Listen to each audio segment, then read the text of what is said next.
ನಮಸ್ಕಾರ. ಈ ನಿಮ್ಮ ಶುಕ್ರದೇಶ ನ್ಯೂಸ್ ಅಪ್ಡೇಟ್ ಚಾನಲ್ ಅನ್ನ ತಪ್ಪದೆ ಸಬ್ಸ್ಕ್ರೈಬ್ ಮಾಡಿ.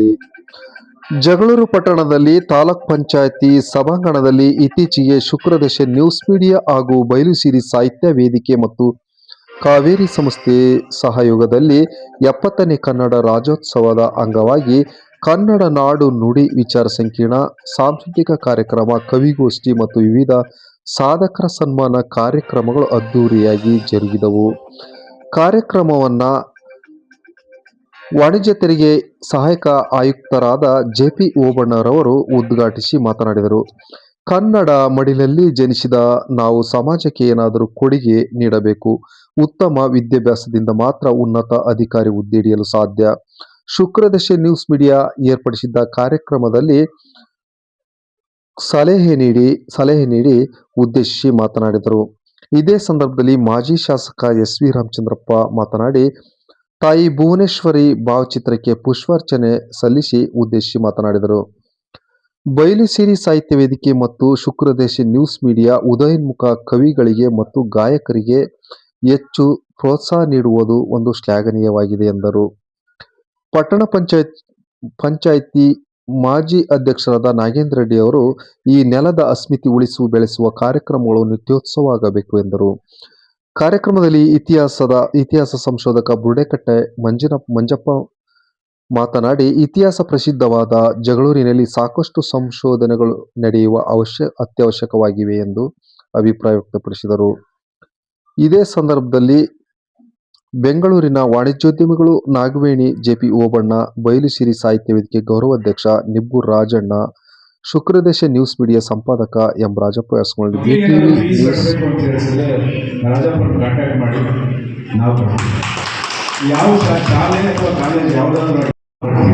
ನಿಮ್ದು ಬೇರೆ ಸೊಸೈಟಿ ಸಮಾಜದಿಂದ ಗಳಿಸಿದ್ರೆ ಸಮಾಜಕ್ಕೆ ವಾಪಸ್ ಕೊಡ್ತೀನಿ.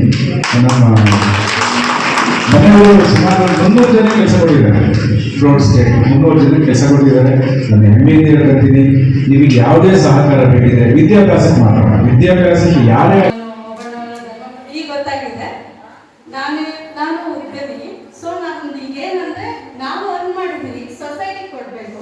ಈಗ ಮೇಡಮ್ ಹೇಳ್ದಂಗೆ ಸುಲಾ ಮೇಡಮ್ ಹೇಳಿದ್ರು, ಅವರು ಮನೇಲಿ ಇಟ್ಕೊಂಡು ಆಮೇಲೆ 30 ವರ್ಷ ಆದ್ಮೇಲೆ ಅವರು ಈ ತರ ಕೆಲಸಗಳು ಕಟ್ಟಿದ್ದು ಫ್ಯಾಕ್ಟ್ರಿ ಇಂಡಸ್ಟ್ರಿಯಲ್ಲಿ ಮಾಡ್ತಾರೆ. ಹೆಣ್ಮಕ್ಳು ನಾವು ತಿಳ್ಕೋಬೇಕು. ಫಸ್ಟ್ ಏನ್ ಗೊತ್ತಾ, ಬರೀ ಮನೆ ಕೆಲಸನೇ ದೊಡ್ಡದಲ್ಲ, ಮಾಡಕ್ಕೆ ಎಲ್ಲಾ ಕೆಲಸಗಳಿದ್ದಾರೆ. ಇವರು ಒಂದು ಎಕ್ಸಾಂಪಲ್. ಈ ತರ ತಗೊಳ್ಳಿ. ಸುಮ್ಮನೆ ನಮ್ಗೆ ದುಡ್ಡಿಲ್ಲ, ಅವಕಾಶ ಇಲ್ಲ ಅಂತ ಕೊಲ್ಕೊಂಡು ಕುತ್ಕೊಂಡ್ರೆ ಏನು ಸಾಧನೆ ಮಾಡಕ್ಕಾಗಲ್ಲ. ಅಫ್ಕೋರ್ಸ್ ನನ್ನ ಈ ಸಾಧನೆಗೆ ನನ್ನ ಮನೆಯಲ್ಲೇ ಇರೋದ್ರ ಜೊತೆಗೆ ಸೊ ಅವರಿಂದ ನಾನು ಇನ್ನೂ 300 ಜನ ಅಲ್ಲ, ಇನ್ನೂ 1000 ಜನಕ್ಕೆ ಕೆಲಸ ಕೊಡೋಷ್ಟು ತಯಾರಿದ್ದೀನಿ. ಸೊ ನಮ್ದು ಮೇಲೆ ಅಂದ್ರೆ ವಿದ್ಯಾಭ್ಯಾಸ. ಯಾರಿಗೆ ಆಗಲಿ ಮಕ್ಕಳಿಗೆ ಫೀಸ್ ಕಟ್ಟಕ್ಕೆ ಆ ಥರ ಏನಾದ್ರು ತೊಂದರೆ ಆದರೆ ದಯವಿಟ್ಟು ಬನ್ನಿ. ಅದಕ್ಕಂತೂ ನಾವು ಯಾವಾಗಲೂ ರೆಡಿ ಇರ್ತೀವಿ. ವಿದ್ಯಾಭ್ಯಾಸಕ್ಕೆ ಮಕ್ಕಳನ್ನ ಚೆನ್ನಾಗಿ ಓದಿಸಿ ಅಷ್ಟೇ. ವಿದ್ಯಾಭ್ಯಾಸದಿಂದ ಮಾತ್ರ ನಾವು ಮುಂದುವರಿಯಕ್ಕೆ ಸಾಧ್ಯ. ಅದ್ರ ಜೊತೆಗೆ ಒಳ್ಳೆ ನಾಡಿಗೆ ಒಳ್ಳೆ ಹೆಸರು ತಗೊಂಡು ಬನ್ನಿ. ಇಷ್ಟೇ ಹೇಳಿ ನನ್ನ ಮಾತುಗಳನ್ನ ಮುಗಿಸ್ತೀನಿ. Thank you so much.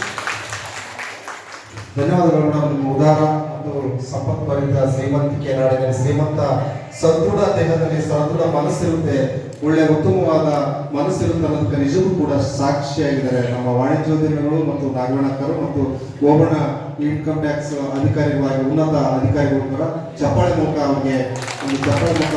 ಯಾಕಂತ ಹೇಳಿದ್ರೆ ನಾನು ಆಗಲೇ ಹೇಳಿದಂಗೆ ಮೆದಗಿನಕೆರೆ ಅಂತ ಅತ್ಯಂತ ಕಡುಬಡತನದ MBBS ಮಾಡಲಿಕ್ಕೆ ಅವ್ರ ಸಹಕಾರ ಇದೆ ಸ್ಮರಿಸ್ತಾ. ಈಗ ಎಲ್ಲರೂ ಕೂಡ ಈ ಒಂದು ಏನಾದರೂ ಅಂತ ಒಂದು ಕನ್ನಡ ಶಾಲೆಗಳಲ್ಲಿ ಓದ್ತಕ್ಕಂಥ ಮಕ್ಕಳಿಗೆ ಕಷ್ಟ ಆದರೆ ನಮಗೆ ಕಾಲ್ ಮಾಡಿ. ಇಂಥ ಉದಾರ ಮನೋಭಾವಿರ್ತಕ್ಕಂಥ ಶ್ರೀಮಂತಿಕೆ ಸಂಪತ್ಭರಿತ ಕನ್ನಡ ನಾಡಿನಲ್ಲಿ ಕನ್ನಡ ಶ್ರೀಮಂತಿಕೆ ಸಂಪತ್ಭರಿತ ಮನಸ್ಸನ್ನೇ ಉಳ್ಳವರಿಂದ ಅಧಿಕಾರಿಗಳು ಇರ್ತಾರೆ ಅಂತಕ್ಕಂಥ ಸಾಕ್ಷಿ ದರ್ಶಿಗಳ ಧನ್ಯವಾದಗಳು ಮೇಡಮ್.